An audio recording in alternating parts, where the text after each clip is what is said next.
आज युद्ध का तीसरा दिन है। मेरी इच्छा है कि तुम हर परिस्थिति में मेरे साथ रहो। तुम्हारी सुरक्षा हेतु यह आवश्यक है। आप केवल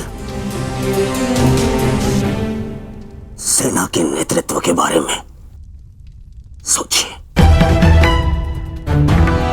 तुम्हारी कुतर्कता का मैं उत्तर देना नहीं चाहता दुर्योधन, परंतु दो बातें स्मरण रहें दुर्योधन। प्रथम, जीवित रहने का प्रयास करना। द्वितीय, सदैव मेरे पीछे ही रहना।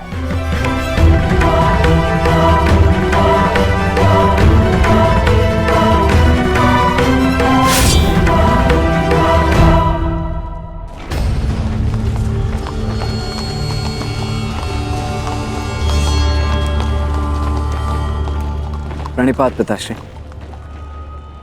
यशस्वी भव। मैं यहां तुम्हें यह बताने नहीं आया कि मन लगाकर युद्ध करना, क्योंकि वो तो तुम करोगे ही। मैं यहां तुम्हें एक सीख देने आया हूं।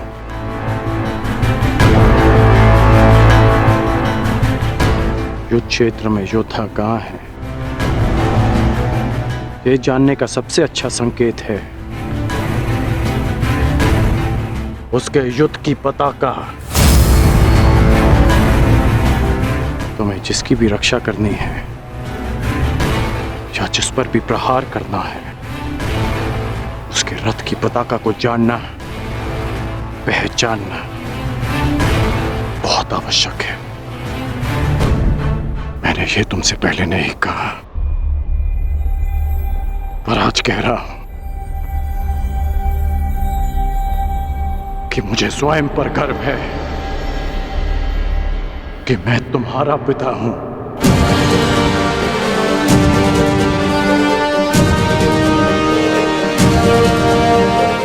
कल्याण हो तुम्हारा पुत्र। अपने पूरे कौशल से युद्ध करना और विजयी बनना, ताकि संसार स्मरण रखे कि तुम राधे कर्ण के पुत्र हो। सदा स्मरण रहेगा पिताश्री। जब मृत्यु युद्ध क्षेत्र में सामने खड़ी हो तो योद्धा कहता है, हे मृत्यु, तैयार यदि तू आने को, प्रसन्न मुखा। द्वार खुला है, तेरा स्वागत, प्रसन्न मुखा।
समय आ गया है पार्थ।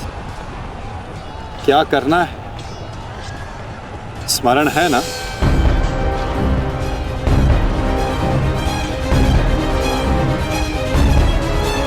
जी माधव। आज महामहिम भीष्म ने गरुड़ व्यूह का निर्माण किया है महाराज। कि किंतु पांडवों ने कौन सा व्यूह रचा है संजय? पांडवों ने अर्धचंद्र व्यूह की रचना की है महाराज। मूर्ख है युधिष्ठिर, कभी भी अर्धचंद्र व्यूह गरुड़ व्यूह को नहीं तोड़ सकता।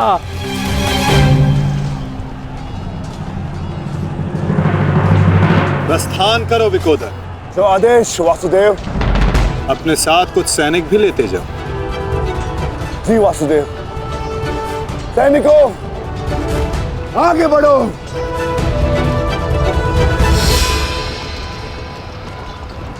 क्षमा चाहता हूं माता, किंतु भ्राता भीम दुर्योधन और उसकी सेना के लिए अकेले ही पर्याप्त है, तो फिर आपने उनके साथ सैनिक क्यों भेजे? जिस कार्य के लिए विकोदर जा रहे हैं वहां शत्रु का ध्यान बटाने के लिए उन्हें सैनिकों की आवश्यकता अवश्य पड़ेगी। तुम समझ रहे हो ना पार्थ?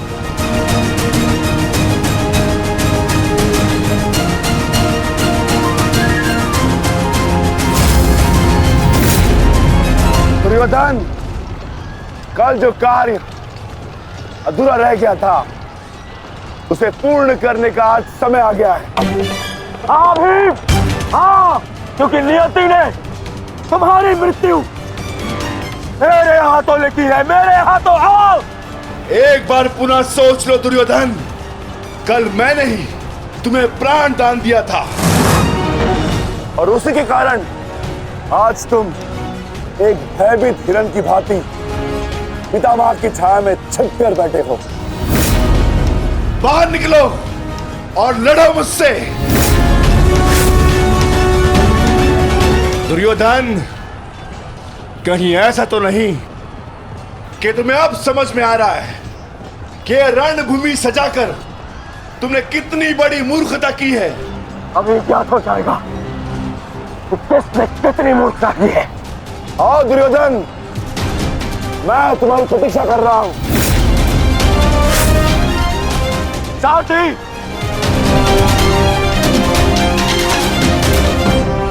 पांडवों ने अर्धचंद्र व्यूह बनाया है। यदि युवराज इसमें फंस गए ना तो उनकी सुरक्षा करना असंभव हो जाएगा। कुछ ना कुछ तो करना होगा मामहिम। हमें इन्हें रोकना होगा। ये मामहिम।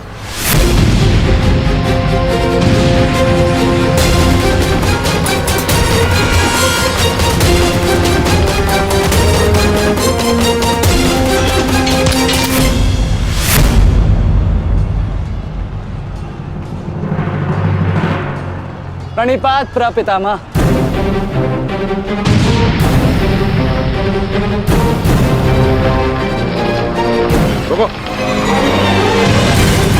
प्रणाम आचार्य। क्यों मेरे समक्ष आ जाते हो? मेरा जन्म ही सदैव आपके मार्ग में आने के लिए हुआ है आचार्य।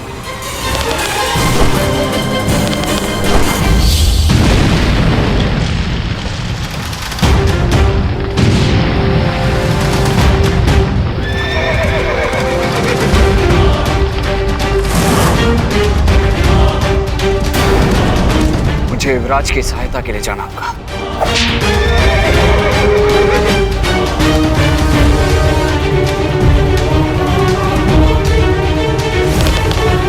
सावधान दुर्योधन!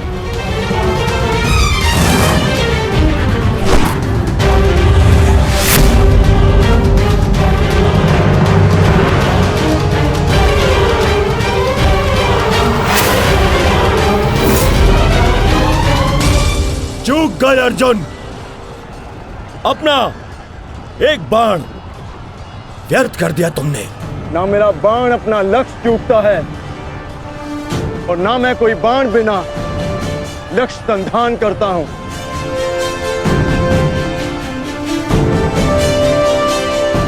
अर्थात इसलिए ताकि पितामह भीष्म मुझे ढूंढ ना पाए। ये युद्ध हम भाइयों के मध्य है, तो फिर इसमें आचार्य द्रोण और पितामह को कष्ट क्यों देना?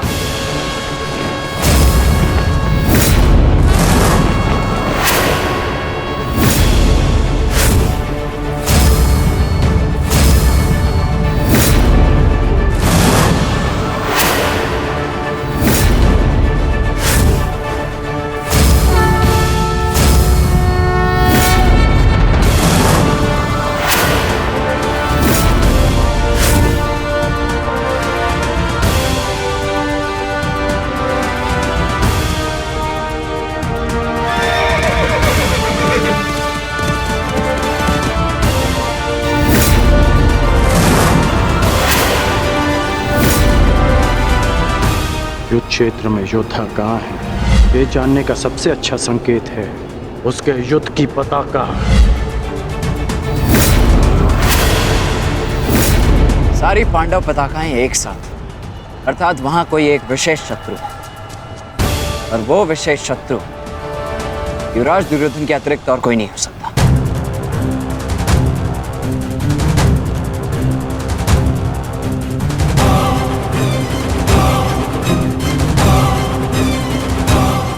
अब समझा,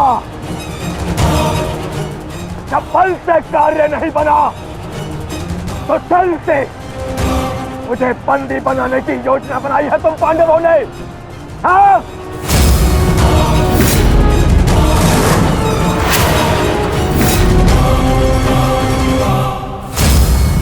हाँ?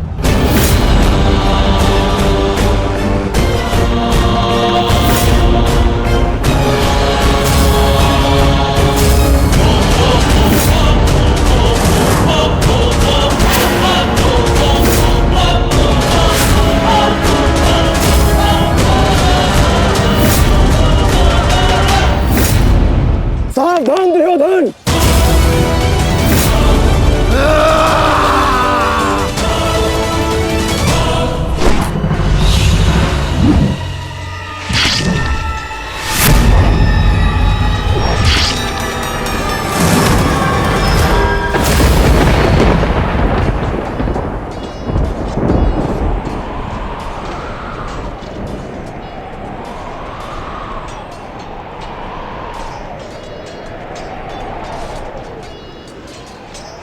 वृषसेन,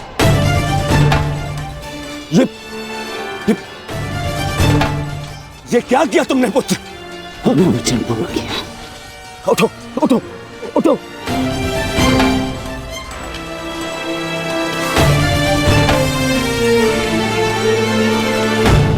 ये मेरे और इन पांडवों के मध्य का युद्ध है, तुम्हारा नहीं।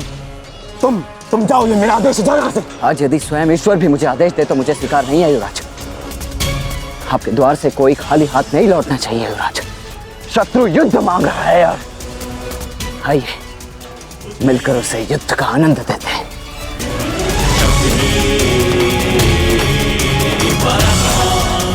हर हर महादेव, हर हर महादेव।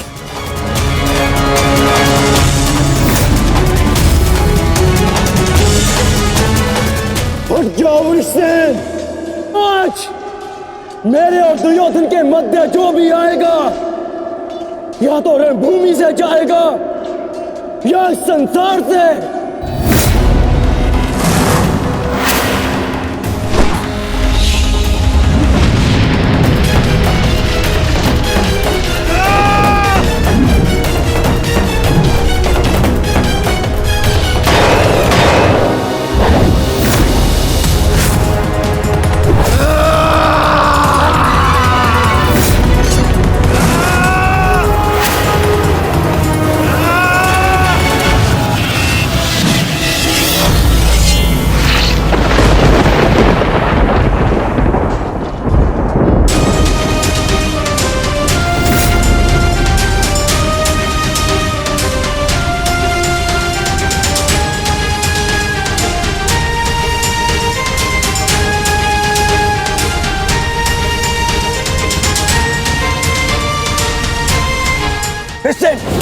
तुम ठीक तो हो पुत्र? हाँ, आप मेरी चिंता मत कीजिए युवराज, आप स्वयं। वृषसेन,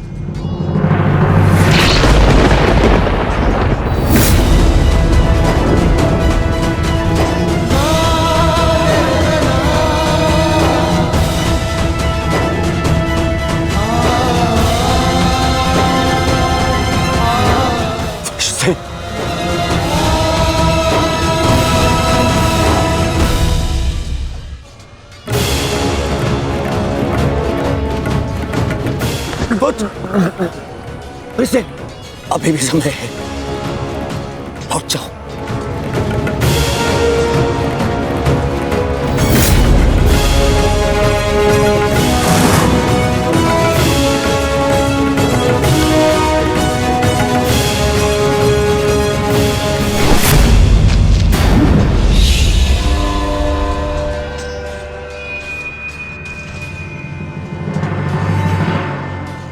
सूर्यास्त होने को है अर्जुन। संधान करो।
युवराज,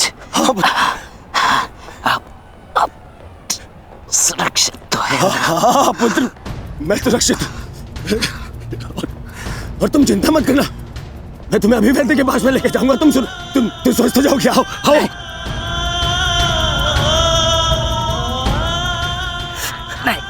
नहीं युवराज,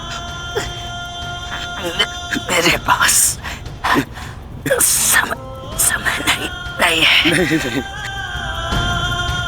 मुझे कहीं और जाना है। कहाँ जाना है पुत्र? मुझे जाना।